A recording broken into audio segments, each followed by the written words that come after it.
Kaugnay pa rin po ng balitang yan mga kabobo, update pa rin po tayo sa kalagayan ng ating mga kababayan doon po sa may bahagi ng Israel. Makakausap din ho natin si Ginoong Ray Borromeo. Siya po ang appointed OFW GME at nagsisilbing Vice President ng Caregivers Filipino Community doon sa Israel. Magandang araw ho, welcome sa Bombo Radio Philippines at si Bombo Genesis po ito, kasama natin si Bombo Ever. Thank you for joining us dito po sa Bombo Radio Philippines. We're live nationwide and even worldwide. Kamustahin po namin yung sitwasyon po ninyo dyan, diyan po sa may bahagi ng Tel Aviv na nakapagtala na nga ng mga pinsala at mga casualties ano, mula ho nung nagsimula itong retaliatory strike ng Iran laban ho sa Israel. Kamusta ho kayo diyan? Kamusta pong sitwasyon po ninyo?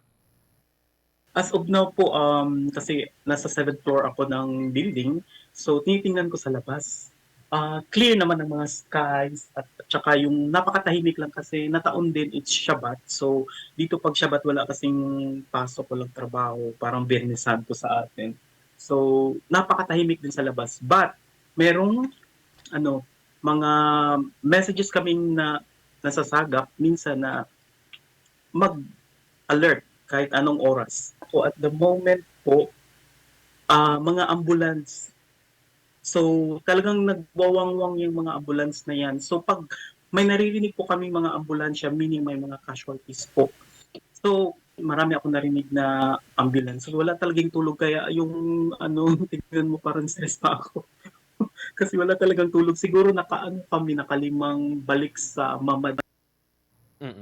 Yung mababanggit po ninyo na alert messages ano, na inyo pong natatanggap, paano ho ito? Kada minuto ho ba na naglalabas ho ng warning ang Israel?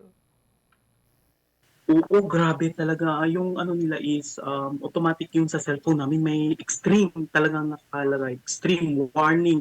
So, mag-a-alarm pa yung cellphone namin na grabe talaga ito.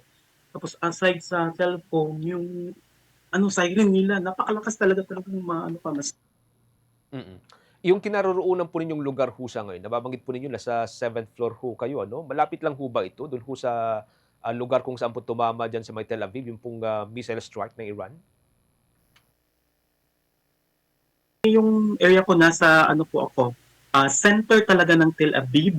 So ito po ang Ramat Gan, Givatayim. Nasa Givatayim ako, border po ng Ramat Gan. So ito po ang skies ngayon ng Israel. So 1 kilometer from our area, nandun yung devastated na nagiba. Talaga ang, I think, 9 buildings yon, yung isa talaga napuruhan. Tapos may mga rumors pa na wala, yung isang building wala daw yung mamad, kaya maraming namatay. May injuries. And as of June 14, 2025, meron pong 3 namatay na confirmed na po ito kasi natanong ko din sa mga ano dito, yung mga kapitbahay ko dito. 3 namatay na civilian na Israeli at maraming casualties na na-admit ngayon sa mga pagamutan. Dito lang yan po sa Ramat Gan and dun sa Rishon LeZion, another city po dito na medyo at I think around 14 kilometers from my city. Yung Okay. Bob Weber, with your questions? Right. Bilang kayo po ay isa nga po sa mga nagmo-monitor sa kalagayan po ng mga Filipino community diyan sa Israel, meron po bang mga affected so far po sa pag-atake po ng Iran sa Israel? as of now po, wala po kami nasasagap na may mga affected na mga Filipinos. Kasi meron po kaming group chat sa aming messenger sa Facebook. So, every time nag-update po kami and sa tulong po ni Sir Mark Plenius, isa pong tao ng embassy, usually pag may mga casualties talaga is alert din ang ating mga kababayan na tumulong din at mag-contact sa ating mga hotline numbers na binigay ng embassy at saka yung mga ibang Pilipino na volunteers din na tumutulong din na para sa communication.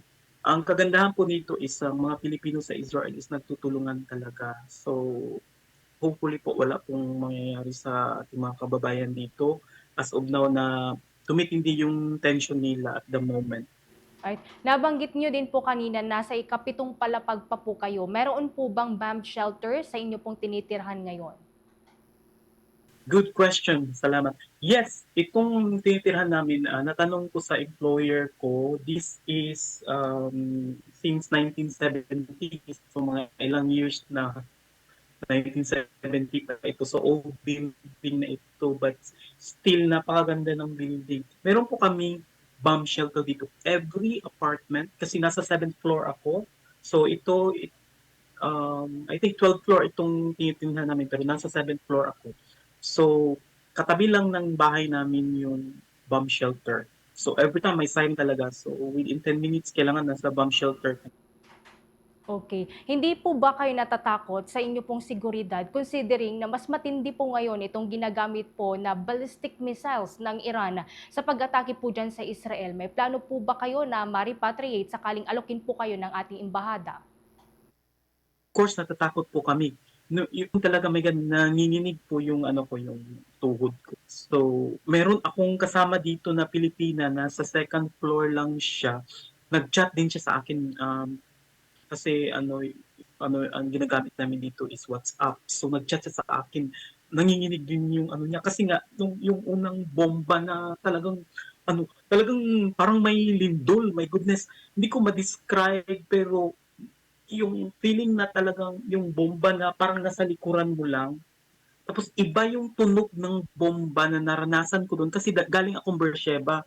2 years and 9 months ako sa Beersheba dati. So, malapit yun sa Gaza yung Beersheba. So, iba yung tunog na feel ko dati sa Beersheba at tunog ng bomba na feel ko ngayon linakihan daw ng Iran yung missiles nila. Parang dinagdagan ng maraming explosives. Kaya iba yung tunog. Parang may kidlat na dumagundong at saka parang may kawayan na ginanyan na ay my God, talagang maano ka na papasigaw ka talaga ng Jesus Christ.